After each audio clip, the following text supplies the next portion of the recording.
Hello student, मैं Rahul sir MS convent school से। आज हम लोग पीएच स्केल के बारे में पढ़ेंगे। पीएच स्केल को 1909 में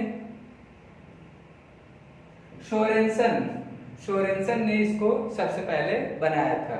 और पीएच स्केल की हेल्प से हम कोई एसिड की स्ट्रेंथ और बेस की स्ट्रेंथ को मेजर करते हैं कि कोई एसिड है तो वो कितना स्ट्रांग है, कितना वीक है, और कोई अगर बेस है तो वो कितना स्ट्रांग और वीक है। तो इसको मेजर करने के लिए हम पीएच स्केल का यूज करते हैं। ओके। और हम जब इंडिकेटर्स का यूज करते हैं तो इंडिकेटर केवल हमें ये बताता है कि कोई सब्सटेंस एसिड है या बेस है, ये हमें उसकी स्ट्रेंथ को नहीं बताता। तो जैसे लिटमस को अगर हम यूज करें तो रेड लिटमस को ब्लू कर रहा है तो it means base, and blue litmus को रेड कर रहा है तो इट मींस एसिड। लेकिन हम लिटमस के थ्रू ये नहीं बता सकते कि वो एसिड जो जिसका हमने टेस्ट किया वो कितना स्ट्रांग है और कितना वीक है। तो इसको स्ट्रांगनेस और वीकनेस बताने के लिए सोरेनसन ने 1909 में एक स्केल बनाया जो पीएच स्केल है। यहाँ पर P stand for power and H stand for hydrogen. तो pH scale means power of hydrogen. तो हम हाइड्रोजन की पावर किसी सॉल्यूशन में मेजर करते हैं। तो अगर हम वाटर की बात करें तो वाटर में hydrogen ion and OH negative ion यानी हाइड्रोक्साइड आयन दोनों की क्वांटिटी क्या होती है, इक्वल होती है। अगर प्योर वाटर है तो hydrogen ion and hydroxide ion दोनों इक्वल अमाउंट में होते हैं। तो जो पीएच स्केल है, पीएच स्केल एक प्योर नंबर है जो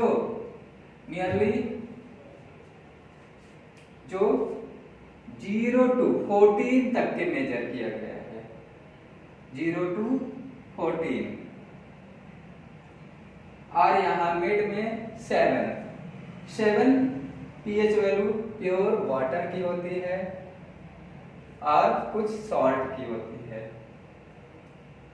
तो पीएच वैल्यू हम 1, 2, 3, 4, 5, 6 and 7, 8, 9, 10, 11, 12, 13 and 14। तो pH वैल्यू को हम 0 to 14 तक के नंबरों में डिवाइड करते हैं और इसमें हाइड्रोजन आयन की स्ट्रेंथ को मेजर किया जाता है। तो कोई भी सब्सटेंस अगर हम वाटर को में डिजॉल्व करते हैं, चाहे वो एसिड हो या बेस, उन सभी में स्मॉल अमाउंट में hydrogen ion and hydroxide ion दोनों प्रेजेंट रहते हैं। तो कितने अमाउंट में हाइड्रोजन आयन प्रेजेंट है वही हम पीएच स्केल में मेजर करते हैं। ओके, जिसकी वैल्यू 0 to 14 तक के मेजर होता है और 7 जिसका होता है वो न्यूट्रल सब्सटेंस होते हैं। ओके, तो जब हम pH value is inversely proportional concentration of hydrogen ion. तो pH वैल्यू की जो pH है, pH is inversely proportional concentration of hydrogen ion. तो यहाँ मतलब हाइड्रोजन आयन अगर इंक्रीज होता है तो pH डिक्रीज हो जाएगा, और हाइड्रोजन आयन डिक्रीज होता है तो pH की वैल्यू वो इंक्रीज हो जाएगा। तो यहाँ पर हम 0 to 14 तक के pH स्केल बनाया गया। इसमें 7 ये न्यूट्रल सब्सटेंस को शो करता है, और जब हम pH वैल्यू 7 से लेस आते हैं तो ये एसिड को शो करता है, और 7 से अबव pH है तो वो बेस को शो करेगा, तो वो सब्सटेंस बेस होगा। और एसिड की स्ट्रेंथ जितना ज्यादा इस पीएच वैल्यू डिक्रीज होगा उतना ही ज्यादा एसिड क्या होगा, इंक्रीज, एसिड स्ट्रांग होगा। ओके, अगर हम देखें कि पीएच वैल्यू अगर किसी का 5 है और किसी का 0 है, तो पीएच वैल्यू में 0 जिस एसिड का होगा वो एसिड स्ट्रॉन्गेस्ट होगा, और पीएच वैल्यू 5 जो होगा वो वीक एसिड होंगे।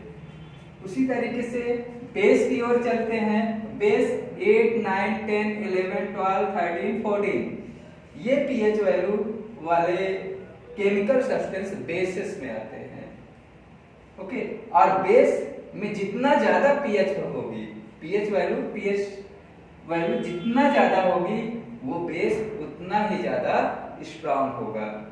तो अगर हम कंपेयर करेंगे pH value 8 and pH value 13, 14, तो पीएच वैल्यू जिनका, ऐसे बेस जिनका पीएच वैल्यू 13, 14 है वो पीएच वैल्यू 8 और 9 से स्ट्रांग बेस होंगे। ओके, तो बेस में हम ज्यादा पीएच वैल्यू रहेगा उतना ही ज्यादा वो स्ट्रांग होता जाएगा, और एसिड में पीएच वैल्यू जितना डिक्रीज होगा, जितना कम होगा उतना ही एसिड स्ट्रांग होता जाएगा। जैसे अगर हम हाइड्रोक्लोरिक एसिड की बात करें, सल्फ्यूरिक एसिड, तो उनकी पीएच वैल्यू 1 और 0 के बिटवीन होगा, तो इट मींस ये एसिड क्या होंगे, स्ट्रांग होंगे। और pH value 13, 14 like sodium hydroxide, तो इनका पीएच वैल्यू, पोटेशियम हाइड्रोक्साइड, इनका पीएच वैल्यू क्या होंगे, 13 एंड 14 या 14 होंगे, और ये स्ट्रांग बेस होते हैं। ओके, तो हम जान गए कि जैसे जैसे हम एसिड की ओर पीएच हमारी डिक्रीज होती जाएगी, एसिड की स्ट्रेंथ बढ़ती जाएगी। ओके, और बेस की साइड जितना जैसे जैसे बेस की पीएच वैल्यू इंक्रीज होती जाएगी वैसे वैसे बेसिस की स्ट्रेंथ स्ट्रांग होती जाएगी। ओके, तो यहाँ पर जैसे हम देख सकते हैं कि यहाँ पर ये फिगर बनाया गया है। यहाँ 7 पीएच वैल्यू में hydroxide ion and hydrogen ion दोनों क्या है, सेम है, तो ये न्यूट्रल सब्सटेंस होगा। और हम इस साइड आए लेफ्ट हैंड साइड, तो देखेंगे कि concentration of hydrogen ion increase, जैसे जैसे हम कम पीएच की वैल्यू की तरफ आते हैं तो कंसंट्रेशन ऑफ हाइड्रोजन आयन क्या होता जा रहा है, इंक्रीज हो रहा है। और हाइड्रोजन आयन इंक्रीज होने पर एसिड की एसिडिटी ये स्ट्रांग होती जाती है। और हम राइट साइड में देखेंगे तो कंसंट्रेशन ऑफ हाइड्रोक्साइड आयन ये इंक्रीज हो रहा है, और concentration of hydrogen ion decrease होता जा रहा है। तो जब हम concentration of hydroxide ion increase होने पर पीएच क्या हो जाएगा, इंक्रीज होगा, क्योंकि हाइड्रोजन आयन डिक्रीज हो रहा है और pH is inversely proportional to hydrogen ion. तो हाइड्रोजन आयन यहाँ पर डिक्रीज हो रहा है, तो इसलिए पीएच क्या होता जाएगा, इंक्रीज होता जाएगा। तो ये acid and base, this is neutral substance like NaCl and water। तो NaCl और water इनका pH वैल्यू एग्जैक्ट 7 होते हैं। ओके, और pH वैल्यूज को हम मेजर एक पेपर से करते हैं, pH वैल्यू पेपर, और वो जब हम डिफरेंट एसिड बेसिस सॉल्यूशन में डिप करते हैं तो वो डिफरेंट कलर गिव करते हैं। फिर हम उन कलर को पीएच स्केल में दिया हुए कलर से मैच करेंगे और उसके सामने लिखी हुई पीएच वैल्यू को हम रीड करते हैं, और वही पीएच ही उस सब्सटेंस का क्या होगा, पीएच वैल्यू होगी। Okay, pH value pure number होते हैं। तो हम लोगों ने पीएच के बारे में स्टडी किए।